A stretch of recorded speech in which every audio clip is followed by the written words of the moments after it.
safe. Okay, for more detailed videos, please check my YouTube channel, and if you have more to say, you can book an appointment, then we have a call from them. Hey beautiful people, welcome back to our YouTube channel, and thank you so much. If you are new here, please do not forget to subscribe to the channel and support the movement. My name is Milton. If you're just joining, here we talk about travel tips, we talk about scholarships, we talk about schools, and everything that would change our lives. In fact, here we are positive people.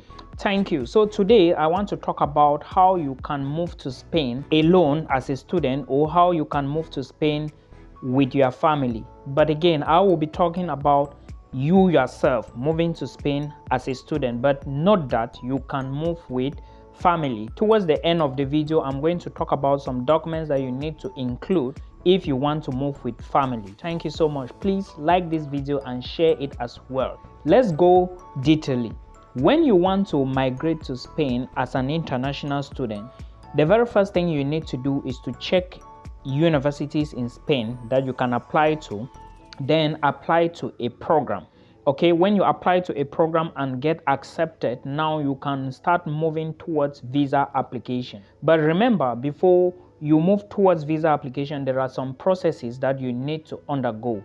And the very first one, which is process number 1, we call it authentication. Okay, I'm going to be explaining from my jotter because I have my laptop here with me. So please pay attention to the video if you really want to do the right thing and move to Spain in 2024. I don't know where you want to go, but understand that a part of Finland, a part of Austria, a part of Canada, a part of the Netherlands, a part of Denmark, a part of Portugal, you can equally migrate to Spain as an international student with your family. Now, the authentication, you have to do it with your documents. The first thing, I will be talking based on 2 nationalities here. I will be quoting Cameroonians and Nigerians. Let me start with Cameroonians. If you want to authenticate your documents, Cameroonians, depending on the program you want to apply to, now you need to carry the documents to the Ministry of Education. Now, when it comes to the Ministry of Education side, you would be looking at the GCE board. If you are going for bachelor's programs, you need to go to the GCE board, take confirmation of your results, then you take them to the Ministry of Foreign Affairs. Okay, remember the GCE board is addressing the confirmation to the Ministry of Foreign Affairs, either in Douala or in Yaoundé. It depends now on which one you want to do. Let's come back to Nigerians. Nigerians, if you want to migrate to Spain as a bachelor student, you need to take your WAEC certificate to the Ministry of Education. Remember, it is education, and they call this educational credential assessment. Okay, let's just say it is your credentials, your educational credentials that you have to authenticate. You have to take your WAEC to the Ministry of Education. If you are going for masters, your bachelor's degree transcript and the certificate. Same thing for Cameroonians. Okay, if you are going for masters, let's assume that you graduate from the University of Boya. You will now go to UB and take a copy of your transcript, original transcript, then tell UB to certify your certificate, then you add it together, collect the other ones from the GCE board, you go to the Ministry of Foreign Affairs or External Relations. This is how it's called. That is the first point. Now remember, when you are going to the Ministry of Foreign Affairs, you need to take alongside these documents your birth certificate. It doesn't matter if you're Nigerian or Cameroonian, but when going to the Ministry of Foreign Affairs, remember to take your birth certificate. Remember, you should have a police clearance already. Remember, your degree transcripts and the certificates must be available. If you are going with your family, like if you are married, then you will now need to also add your birth certificates to this, to when you are going to the Ministry of Foreign Affairs. This is the process that you need. Now, this is process number 2. Because we started with authentication, now you have to go to the Ministry of Foreign Affairs, process number 2. And we are going to be talking about the legalization. Now, legalization is done at the level of the Spanish embassy, and I will be talking about, remember, you must have gotten your admissions letter at this stage before you can proceed with the legalization, the Ministry of Foreign Affairs, and the authentication. Okay, now at the level of the legalization, remember, you can only go to the embassy on an appointment. Remember that for Nigerians, I think since you cannot get your transcript, make sure you inform your university, because most people have complained to me that they cannot get their transcript from their school. Most schools do not accept to give the transcript handy. I do not know why, but if you can't get it, then tell your school to send your transcript to the Spanish embassy. Now, these are the things you need to take to the Spanish embassy for legalization. Remember, all this costs money, so you need to verify what you need and what you need. Part of that, you need your degree to go to the Spanish embassy. Then you also need your transcript. Okay, this is when you are going for masters or PhD. Those who are going for undergraduates, you need your O levels if you are from Cameroon, and your advanced levels if you are from Cameroon, or maybe your WASI if you are from Ghana, then WAEC if you are Nigerian. All this needs to be with you. Then you also need your police clearance certificate. It must go for legalization at the level of the embassy as well.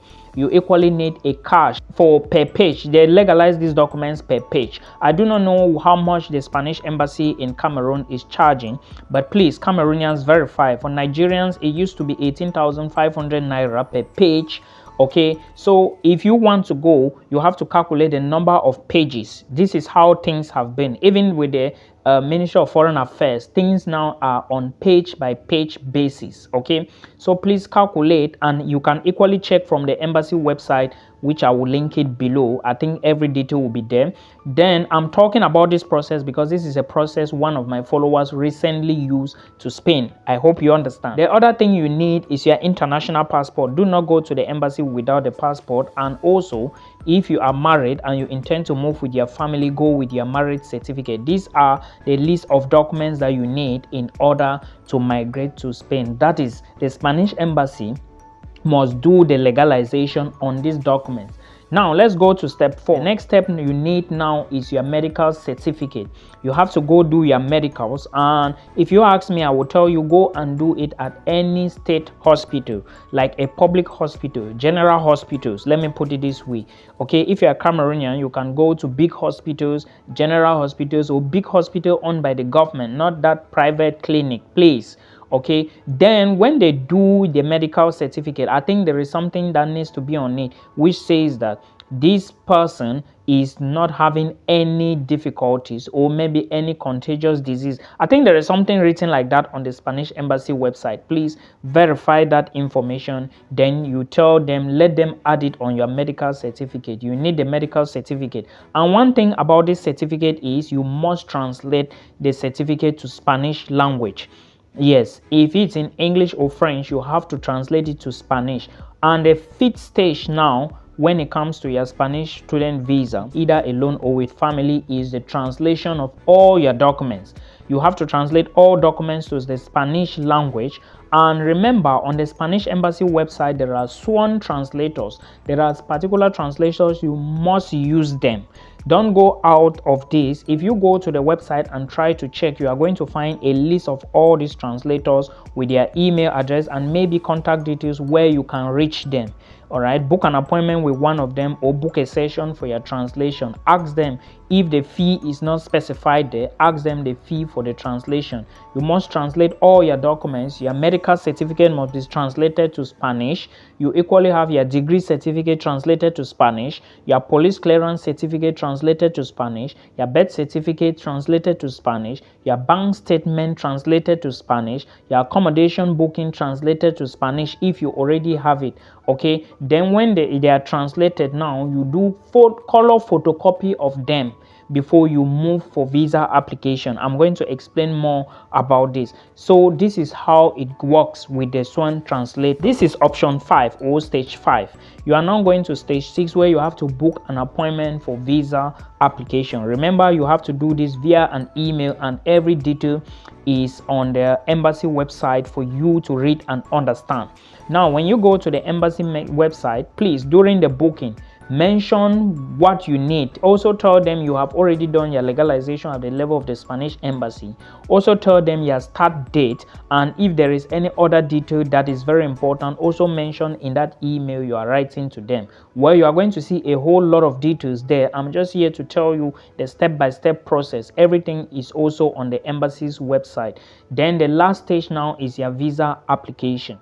With this visa application, remember, You have to translate all your translated certificate. You must carry them with you on the day you are going to the embassy. All your translated bachelor certificate, degree certificate, you must carry them. Your police clearance, your admissions letter must be there. These are the documents you have to take for your visa application. Your bank statement must be there. Your accommodation booking must be there. Then there is also your passport photographs. A passport photograph, I think there is a dimension. Please check that dimension very well so you know what you are actually doing. Then the visa application form itself, you have to also download it from the embassy website and carry it to the embassy on the day of your visa application. Then remember to go with physical cash. Don't go and say I want to do withdrawal. No, it doesn't work. You have to go with cash. So check the visa fee because it fluctuates most of the time. The fee that I know, I can't mention it now because tomorrow before you check, it might have changed. So these are the things that you need. Remember that this is stage 7 of the processes we are talking about, and then if you are lucky, within 3 weeks or maybe 4 weeks or 1 month, you are going to get your visa. Now, in case you want to move with family to Spain, like I was explaining before, that you need a marriage certificate. If you are thinking of moving as a family, you now need to add what is called your marriage certificate. You also need to add what is called your spouse birth certificate, your marriage certificate, your spouse birth certificate. If you are going with any child or children, add his or her birth certificate or their birth certificates. All right, very important. Now, when it comes to the proof of funds for Spain, you need about 580 or 85 euros per month to spend. That's how much they need. Now, what you need to do, that is for you who is moving to Spain alone, you just need to add like 580 euros times 12. I don't know how much equivalent it is, but the amount you get is the money you need for bank statement. Then if you are going with your wife, for your wife you need about 480 euros per month. Now if you are going with your wife and yourself alone, calculate 480 times 12, that's the money for your wife. Then you add to your own total, that's the money for your bank statement. But if you have a child and you want to move with the child is 300 euros times 12. You calculate for the child, add to yours, all right, you and your wife. If you have 2 children, calculate 300 times 12. You understand what I mean? So this is the total that you need in order to study in Spain with your family. Then if you have a scholarship, you will now check how much you need, or if it's a full scholarship, then excellent. If it's a part-time or a partial scholarship, then you calculate how much you need, then also deduct the money you need. Then if there is any extras, you add it. I hope you understand.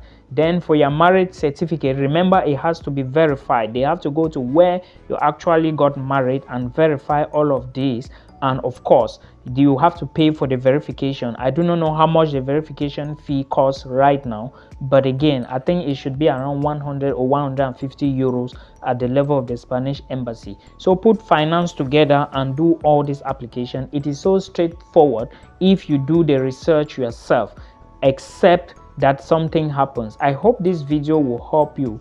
In other videos, we will be talking about some important things that you need to know about this jackpot series. And remember that if you put in more effort, before you know, you will be in Europe. I wish you all the best till we meet again in another episode.